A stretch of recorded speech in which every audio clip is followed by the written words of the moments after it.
راضی ہوتا ہے، اور اگر غصے والی کوئی بات ہو، ناراضگی والی کوئی بات ہو، اس کو پی جانا اور رب کی رضا کے لیے اس سے درگزر کر دینا، اللہ تعالیٰ اس طرح کے احسان کرنے والوں کو، نیکی کرنے والوں کو پسند فرماتا ہے۔ ان آیتوں کے بارے میں پھر آتا ہے کہ آگے جو اسلاف تھے ہمارے، انہوں نے بھی کس طرح سے اس پر عمل کیا اور کس طرح سے اس کو چلایا۔ آتا ہے کہ حضرت امام زین العابدین یہ اہل بیت میں سے تھے اور جید عالم بھی تھے اور ائمہ میں سے ہیں، ائمہ اطہار میں سے ہیں۔ ان کے بارے میں آتا ہے کہ ان کی ایک لونڈی تھی، ان کی ایک نوکرانی تھی، اس نے آپ کو وضو کرانے کے لیے برتن پکڑا تو ہاتھ سے چھوٹ گیا اور آپ کو لگا، جس سے آپ کو چوٹ لگی۔ آپ ایک دم سے برتن لگا، جب چوٹ لگی تو غصہ تو آیا، ایک دم سے جب غصے کی طرف اس کی طرف دیکھا غصے سے، تو اس نے یہی آیت پڑھی کہ وہ جو خرچ کرتے ہیں اللہ پر اور وہ جو اپنے غصے کو پی لیتے ہیں، تو آپ نے فوراً جب یہ آیت سنی تو کہا کہ میں اپنے غصے کو پی گیا۔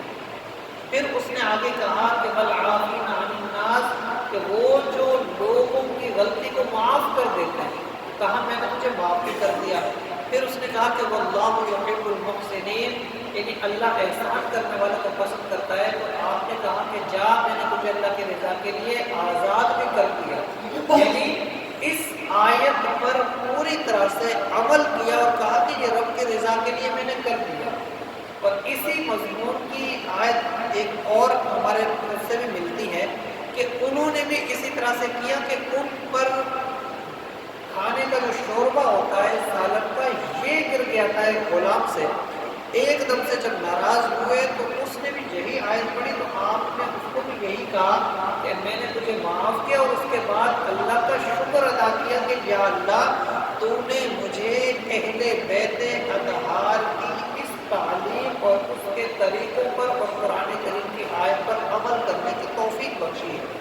تو یہ ہمارے اسلاف کا انداز رہا ہے قرآن کریم کی تعلیمات پر عمل کرنے کے حوالے سے، اور اپنی ذاتیات کے معاملات یا ناراضگی کے معاملات یا غصے کے معاملات یا اپنی ذاتیات میں